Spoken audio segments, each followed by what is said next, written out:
You're listening to the WB Download, coming to you from Wieland Builders Showroom in Studio 1C. We are a podcast centered around building custom homes, the customer experience of building a custom home, and a really entertaining listen from many great guests and interviews that may or may not have anything to do with building. I'm excited to share with you their voice and their stories that will enhance your idea of the custom builder world.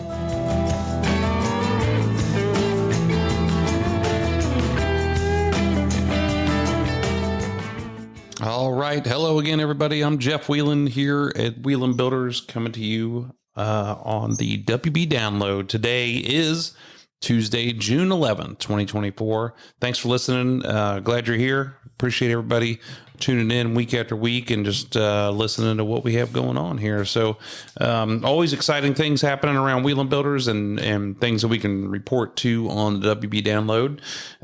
Number one, first and foremost, yesterday was the big guy's birthday. My dad turned 80 years old yesterday. So we're going to have a big party for him at the farm here later this month. One thing that I realize is the older your parents get and when you have kids, they both are busier than what you think you are. And so we had to move the party towards the end of the month because his friends were all on a trip and we had to schedule it around a couple different people. But nonetheless, we're excited to have everybody out there and have kind of a reunion with a lot of different people and celebrate the old boy's birthday. So it's going to be a good time. So if you see him, tell him happy birthday. 80 years old. And a couple of things we got going on here at Wieland Builders. We just got a house listed last week, last Wednesday. It went live. It's down in Walworth Junction. It's just a magnificent, beautiful 5-story home with a rooftop deck on it that we built and it's for sale. So we're pretty excited to get that thing up and on the market and hopefully get some action on it. Cool thing about that house is that, of course, it's 5 stories and it's kind of like a row house, which is pretty interesting to build, but it's also got a golf simulator in the basement and that makes it fun. It's a very entertaining house. You can entertain out of it and you can entertain yourself while you're there waiting on your batteries to charge when you're working on your tools or with your tools. Anyway, so that's Walworth Junction. And then we've got our house that we acquired that was a job. It was a house that had previously caught on fire in Indian Hill, and we've been working on that.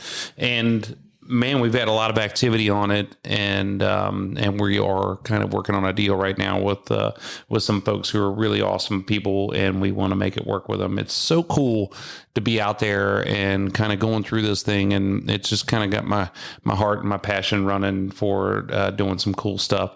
But man, the house is really neat. I think I told you before, a friend of mine built it back in 2018, and now we're coming in and rebuilding it after a little bit of stuff had gone on there. So it's really fun, really cool, and hopefully we get something put together on it soon.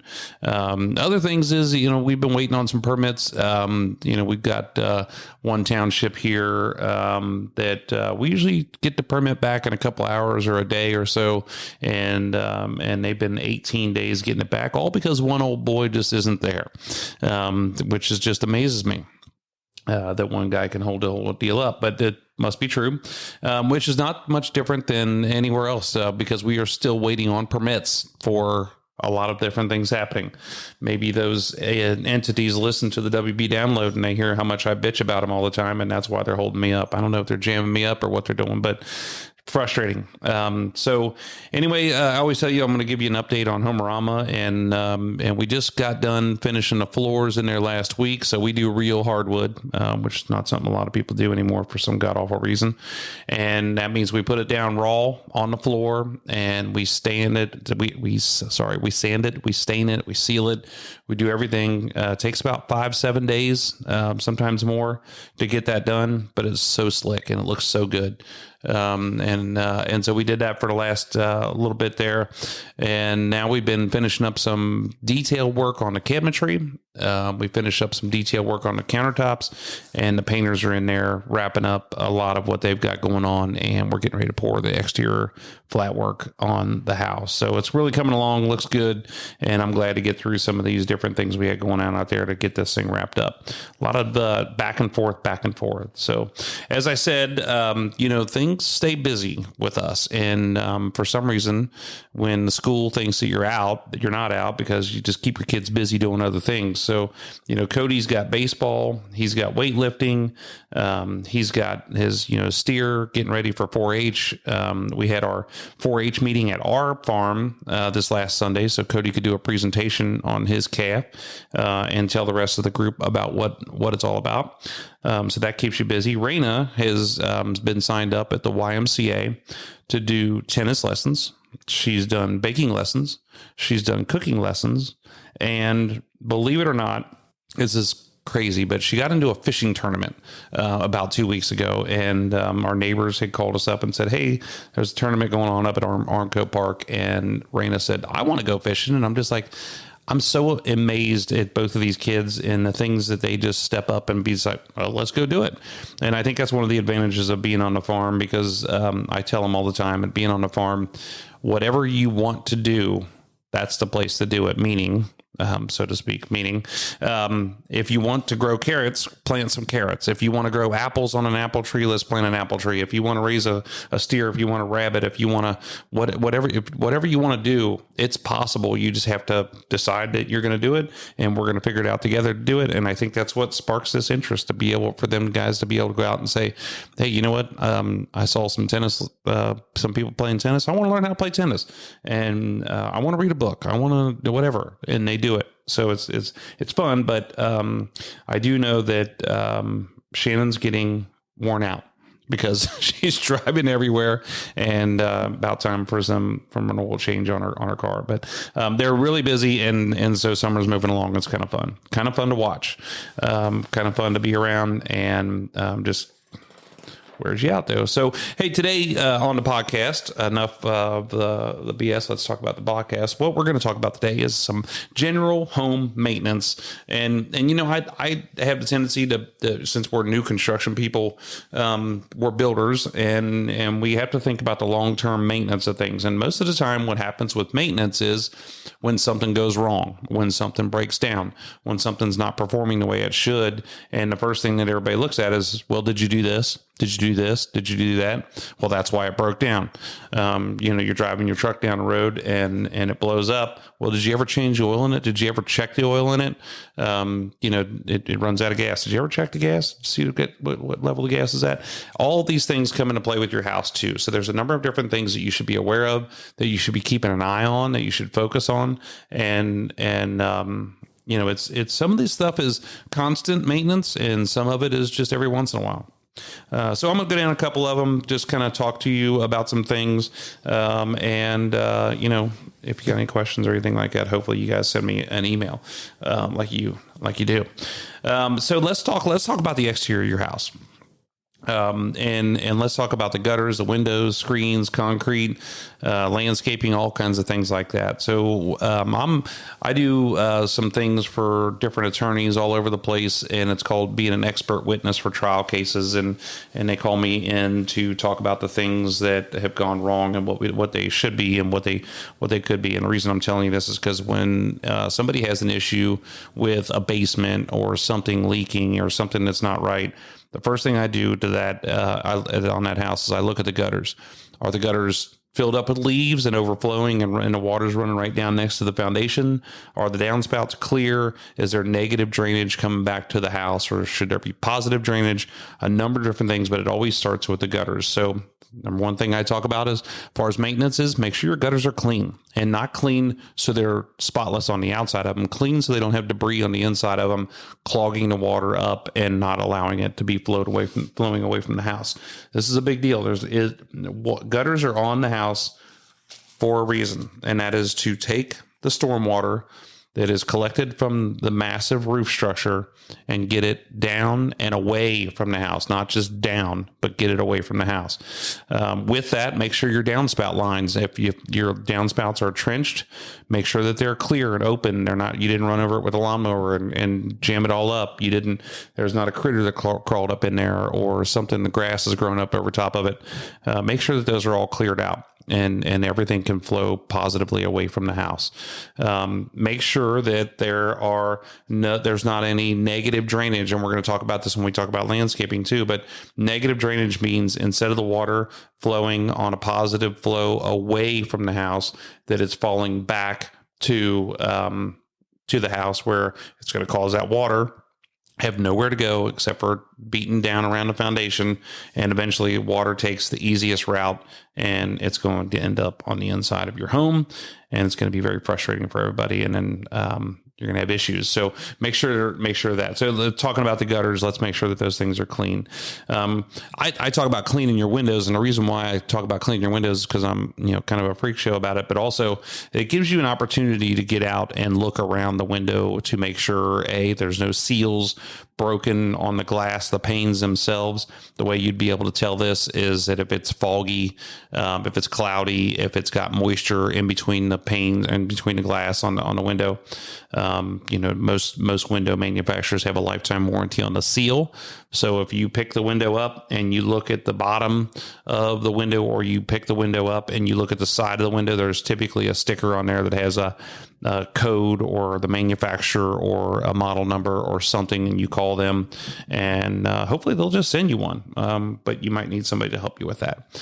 But the other thing is looking around the outside of it. If you have a brick house, there should be a gap between the window. There should be a gap between the brick and the window, and that gap gets caulked. And that's something that with the heat and the cold and the heat and the cold and everything like that, it expands and contracts. You need to make sure that it doesn't have any cracks in it, or it doesn't split open, or it doesn't sink in. And you got to make sure that gets sealed back up, keeping that weather away from there. You'd be surprised at the temperature that gets in between the brick and the framed wall on a good hot summer day. If your brick wall is facing the south, that temperature can get well above 100 plus degrees in between there, and that air has to escape. But in the meantime, it's just beating everything up around it. So that's something to consider. And then just making sure that the windows are still operating properly, and the screens don't have debris collecting in there, allowing water not to flow away from the house or from the window. And then the other thing is your concrete, your exterior concrete. This is probably the most popular because people talk about it a lot and you're always seeing it, but I call it the exterior flat work, which is your driveways, sidewalk, patio, porches. You have to make sure that you seal it with a concrete sealer at least once a year. And I would recommend doing this either in the spring when it's going to be dry for a couple days, or in the fall before you go into wintertime. And you can get this sealer at any concrete supply house. In Southwest Ohio, we have a company called Janelle that is concrete everything, and that's where I would buy it at. Or where we're getting it for when we're building the house, we get it from the actual concrete company, which is like Ernst Concrete or IMI, and they will sell you the concrete. Comes in a 5-gallon bucket, and it's usually around 185 to sometimes $600 for a 5-gallon bucket. Depends on what you're sealing and what kind of sealer you're getting. They will give you the recommendations for it, and you can roll this on with a paint roller, or you can spray it on, or you can Google somebody to come out and do this for you. And the reason I would suggest that is because they have the tools already. This is a very messy job. The stuff stinks. It's nasty. If it gets on you, it's going to ruin anything that you have. It's going to kill the grass if you get it on the grass. And it's easier to get this. It's just better to get somebody who has the tools to do that. If you go out and buy the sprayer that you need to spray this with, and buy all the tools, you're going to have, $1,000 wrapped up into it. So just make sure that you make the good decision on that. Go walk around that concrete, make sure that there's no cracks, in that flat work, because concrete is going to crack, literally is going to crack. We put joints in the concrete to get it to crack in the joints, because we know it's going to crack. So it'll probably crack in those joints, but it's also going to, it has a mind of its own. It's going to jump and it's going to crack and do something else. If it does, just keep an eye on it. But you want to seal that crack up. Now, when you do that, it's going to be an eyesore. But you want to make sure that the weather's not getting down in there, the water's not getting down there and freeze thaw, expanding and contracting. That that keeps getting worse, separated and building up.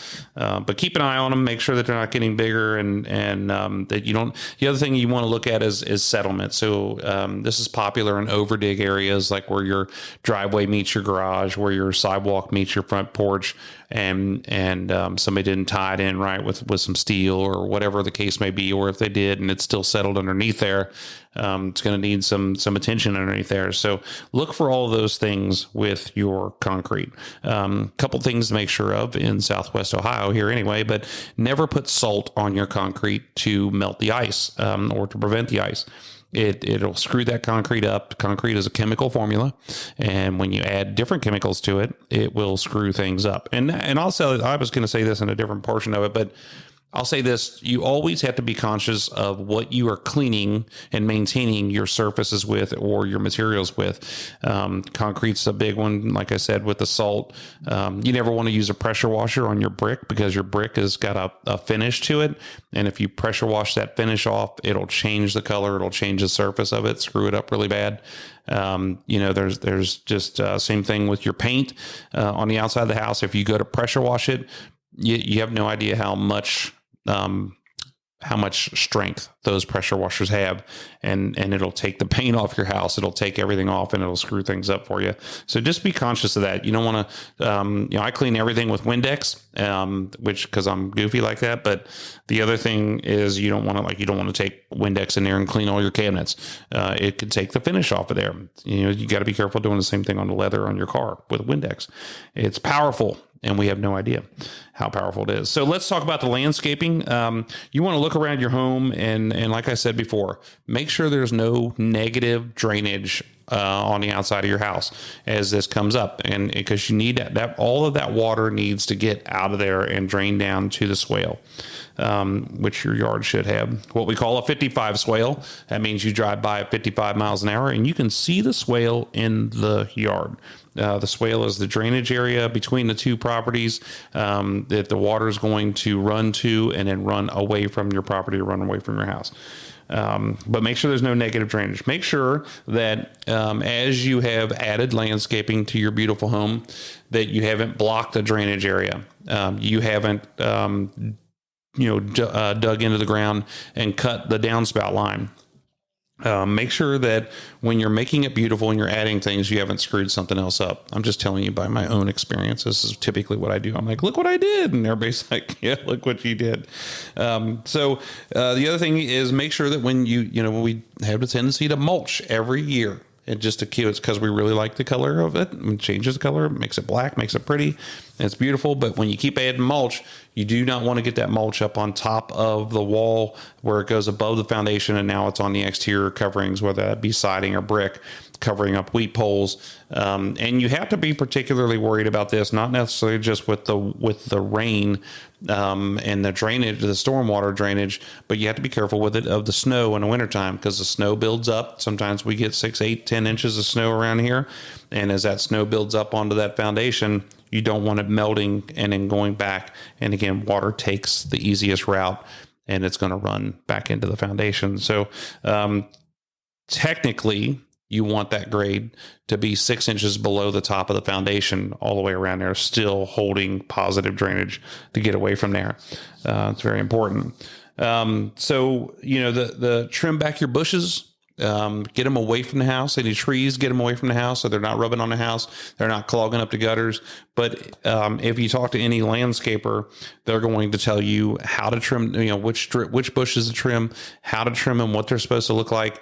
If they get real big and bulky, they're going to be blocking things. They're not going to let other things grow around them, and it's going to cause some issues. So, when we plant landscaping around our houses, One of the first things we take into account is which way is the house facing, what's going to get the most sun, what's going to get the most weather, and take into account how those things are going to grow and what you're going to plant around them to make sure that they're not blocking each other. So you have to make sure that you see that. If you are sprinkling your lawn, and you have a sprinkler system, you want to make sure that the sprinkler system for the landscaping is set at different times than the yard, because you can overwater your bushes and it'll kill them just as much as the dry weather kills them.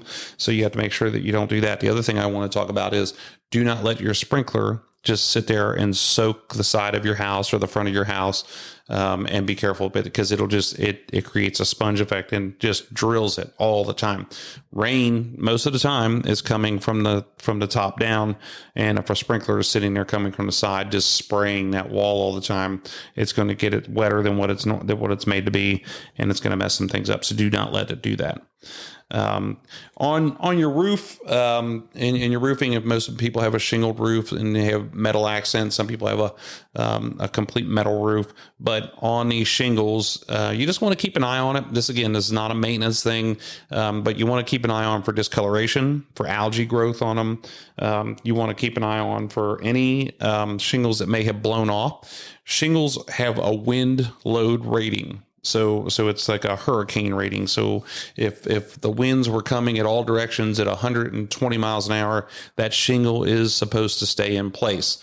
Just by the way it was installed, and we have specific nailing patterns and all kinds of things that happen with those shingles. But I'm just telling you this because I think when shingles blow off, first thing people say is, well, it was installed wrong. And you get a lot of different companies that come through these neighborhoods and they come and knock on your door and go, we'll show you how to get your roof replaced for free.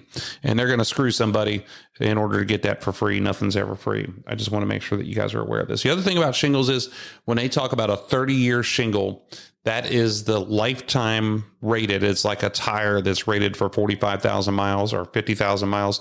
That's how long it could last. So if you have a 30-year shingle on your house, probably in about 20 years, you want to start thinking about getting it replaced because it wears down. So it's made like a tire. And as you look in your gutters, you could see the granules from the shingles in the gutters. It wears down after a while and it becomes a different gauge. It comes thinner and thinner and thinner over the years. So preventative maintenance would be, don't wait until it starts leaking to replace it. Look at it and say, man, it's 20, 25 years old. Let's see about putting a new roof on it. Some things to think about there. And then brick, siding, and paint on the outside of the house. I talked about the brick a little bit before. Some people seal the brick. The only time I've ever seen people seal the brick is when they are having a sponge effect on it, when it's absorbing more water than what it should. And that usually comes in flat spaces. It comes in places that are heavily, hit by weather, all the time. I don't recommend that for maintenance, by any means, but I just want to put that out there because the people talk about it all the time. Siding and painting, with the locks on and the things that people should be painting the exterior of your house with in today's day and age, that should last a long time. So if we close on a house today and we have an all hardy house, I tell people all the time, I hope, I can't guarantee it, but I hope that you don't have to do anything with this thing for 10 years or more. The paint companies will say that it'll fade before it'll fail, which means that, the sun bakes on it and you're probably going to want to change the color of your house before it'll ever fail, where it means that it'll start flaking off and you'll have issues with it. Just keep an eye on if you have hardy or you have some kind of fancy siding material where it's painted and it's caulked. That probably keep an eye on the caulking as much as you do just the painting. And again, this is not an everyday maintenance thing. This is something that you just want to do a quick once over, look at it, make sure that there's nothing crazy coming on. And again, if you have to pressure wash the outside of your house, just because there's different environments for everything, be careful with that pressure washer. You do not want to get up there and take the tip of it and just start going up and down the side of the building because it's going to remove the the paint plus the material probably. So let's jump inside, or we can maintain outside a little bit when we're talking about the mechanical systems of your house and thinking about what to do for maintenance on those. And I always recommend a service maintenance agreement with a professional on your heating and air conditioning system, on your water heater, on your garage door, on a number of different things. You want to make sure that you have somebody coming out and checking those things once a year. And I think some people don't do this because they are afraid that they're going to get took. That somebody's going to come out and say, oh man, you need this, this, and this. There's probably a lot of crooked people out there that do that. But on the other hand, if you get a good reputable company, hopefully your builder would recommend the person who installed their systems. They're going to come out and they're going to take care of it because that's what they do. They're going to make filter recommendations. They're going to clean the outdoor units, which is the AC units or the heat pump units, which is very, very important. Something I didn't realize until I was talking to our heating and air conditioning professionals. You want to look at the furnace and the components of the furnace and all the things that are happening inside of there. These are all very, very important things. Your water heater, same thing. There's not much maintenance on it, but you want to get somebody to check it out at least once every year, 2 years. There's some components in that water heater that you just want to say, hey, is it going all right? Because the payback for all of this stuff is that if you don't do it, then it goes out when you need it. And we get comfortable these days. When I was at my grandma and grandpa's house when I was a kid, they didn't have air conditioning. And I remember I can still hear the cars going up and down the Struble Road, but I can still remember the sweat dripping off of me all the time in the wintertime or in the summertime because it was so hot upstairs. So if your air conditioner goes out, you're going to be sitting there sweating inside your house, and you're going to be upset that you didn't have a maintenance agreement on your unit. So the other thing on your heating and air conditioning equipment is make sure if you have a humidifier on there, that your humidifier is set at a 30 something somewhere in there. But you want to make sure it also has a trigger on it that switches from summer to winter. Make sure that it is in the season that you are in currently, because in the wintertime, it'll really mess some things up if it's on the same level as it should be in the summertime. So that's something else. The other thing is check your smoke detectors. This is something you hear people talk about all the time. Your carbon monoxide detectors, change the batteries in there. Your punishment for not doing this is at 3:00 in the morning, you hear this constant beep and you're walking around the house and looking for this accomplice of the beeping. You're looking for not the accomplice, the culprit, and you're trying to change it. It's dark, you're frustrated, you're sleeping, and it's just going to piss you off. So it's just easier to go around and change them once a year. And usually that's around the time change, is what the firefighters recommend. And then, on your water softeners, just make sure that it's got the salt in there the way it should be.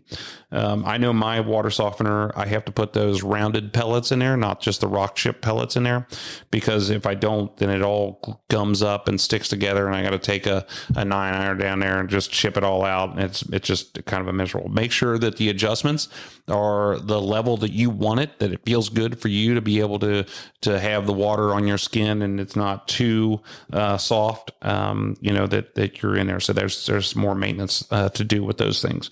And I think some of them even have a flush to them to where you can hit a button, flushes it out, and then cleans everything up.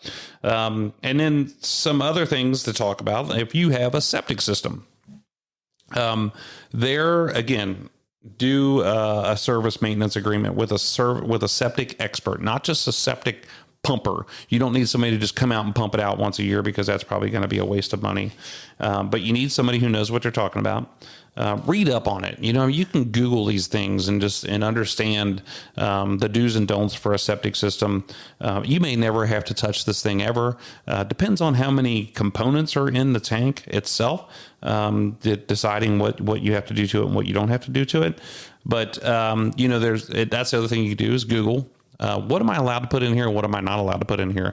The majority of the issues we've had with septic systems is because people are putting things in there that they shouldn't. They're putting way too many things in there that they shouldn't. That would be feminine products. That would be a male product that uses with a feminine product. And And there's certain kind of toilet paper that you can use. You don't want to put paper towels down there. You don't want to just be jamming everything down a disposal and tossing it in there. There's a lot of different things that happen. So you want to be careful with that. Some of the septic systems have switches that you have to go out and switch the line that it's going into. You have to manually go out there and do that. Some of them have aerators in there where you have to pull the pump out, put an air compressor hose up to it, blow it out, clean all the mess off of the stems of it, and make sure that it's operating properly. So there's a bit of maintenance to it, and this is a shitty subject. Ta-da! So you got to make sure that you want somebody else that knows what they're doing, but also has the stomach to be able to do it, to take care of your septic system. One other thing talking about is your tile in your house, and people all the time talk about sealing your tile. I think that what happens a lot of times is you have to clean this tile, because soap is like any other dirt. Dirt has a negative effect on surfaces, and I don't think we realize that. And I talk about this all the time with the guys as we're building the house. That we need to have certain parameters in there to make sure that there's less dirt. People think of a construction site, they're like, it's dirt, who cares? And they're walking through the mud and the muck. I want to have a construction driveway in there. I want to have, a path up to the house. I want to have things in place to where that dirt is not being drug into the subfloor. It's not being drug onto the concrete, because it ruins things. And it's the same way after the fact. So if you're living in your house and there is dirt on, any kind of surface, that dirt eats away at things. The same thing with soap and soap scum.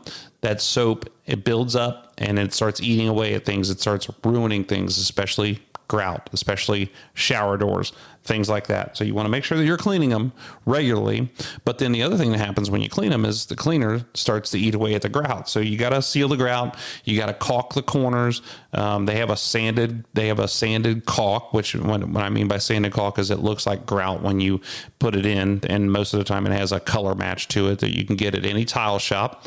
So in your corners of the grout, you want to caulk those, because that grout is always going to fall out because the house is moving and shifting. And just making sure that there's also a sealer that you can seal the grout with at some point. You can seal it as soon as you put it in, and then you can also seal it once a year, once every 2 years, somewhere in there, just to make sure that it's holding through. Same thing, I just talk about a couple different things like paint and think about maintenance and think about warranty. And so when you have a warranty on something, I have a tendency to probably spend less time maintaining something if I have a warranty on it, which is stupid, but it's subconsciously the way it goes. Think about extended warranties. So with your appliances, there's the one big appliance I think about as far as maintenance is your dishwasher, and people don't realize this a lot. But if you open up your dishwasher and take out the bottom rack and look on the floor of the dishwasher, there's sometimes two.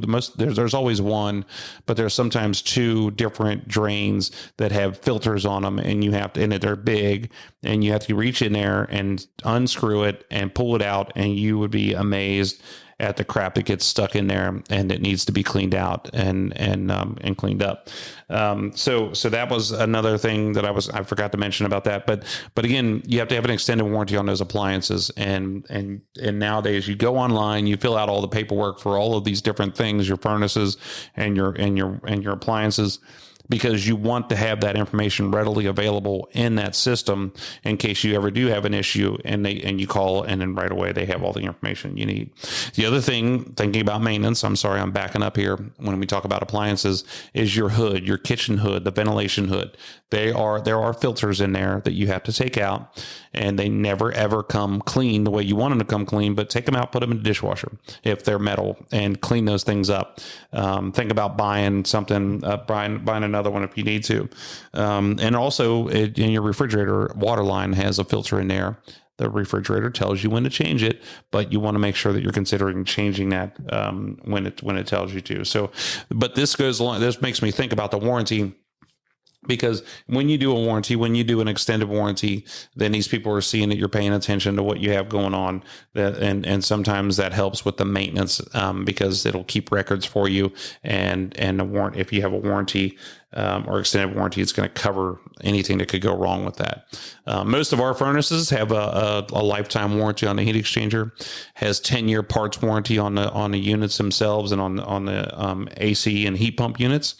Now, these are parts warranties, and pay attention to your warranties when you're thinking about this, because it's parts warranties. It's not labor. So even though your furnace has a 10-year parts warranty on it or a lifetime warranty on the heat exchanger, you have to pay somebody to come out and take care of it.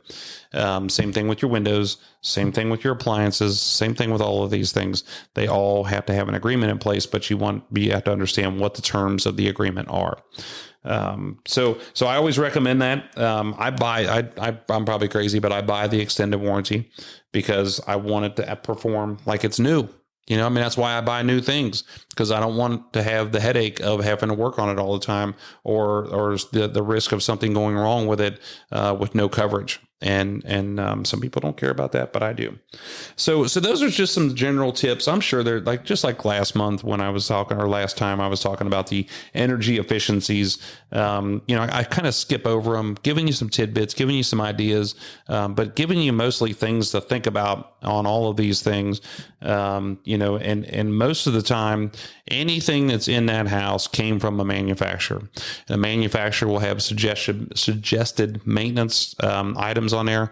We'll have warranties. We'll have extended warranties. They'll have places for you to go, like our garage doors. AE door and window, they have full-time service department, and the service is not because it breaks. The service is also for maintenance. And think about that. It's very, very important to maintain everything. Maintain. So that's really what I was going to talk about today, was just maintaining everything, looking at everything that you have going on in your house, and hopefully it's all still up and running. As you get into some of them older houses, the warranty is history, but the maintenance is still there. If you grew up in your parents' house and they were taking care of everything, and you didn't see all the things that were happening in that house, and then you moved to your house, you're going to be shocked and maybe pissed off and start being upset about the things that are going wrong. But you have to think about, it's maintenance. You have to maintain it in order to prevent things from going wrong. And I'm not knocking anybody. This is a true fact. And somebody told me this a long time ago. When we go in to do our 1-year warranty follow-up with things, and the houses are moving, and there's things that we see standard that happen all the time, and other people look at it and go, this should never happen. I'm like, well, it should, because the house is moving. Understand what happens with all these different things. Understand maintenance, and understand warranty, and understand fixing things all the time. You become a maintainer when you buy a house. So, hey, I hope you guys enjoyed this. And again, like I said, it's brief. I know it's quick. I know, but it's got some good information, tidbits in there, and hopefully you guys got something out of it. So, once again, as always, thanks for listening. Thanks for being here at the WB Download. Our next episode will be here towards the end of the month. We come out on the 2nd and 4th Tuesdays of every month. And I hope that you will subscribe to the WB Download and get it on where you get all your favorite podcast needs. Our next guest, I'm hoping, is going to be one of the guys who has taught me so much. His name's Fred Rakowski from Legacy Business Systems, and he is my business coach, and has helped me so much along the way. And we are going to have a great conversation with Fred on the next episode. And so I hope you tune in for that one. And I hope y'all are having a great summer and enjoying everything that you have going on, enjoying this hot weather. And once again, thanks for being here on the WB Download. I'm Jeff Wieland.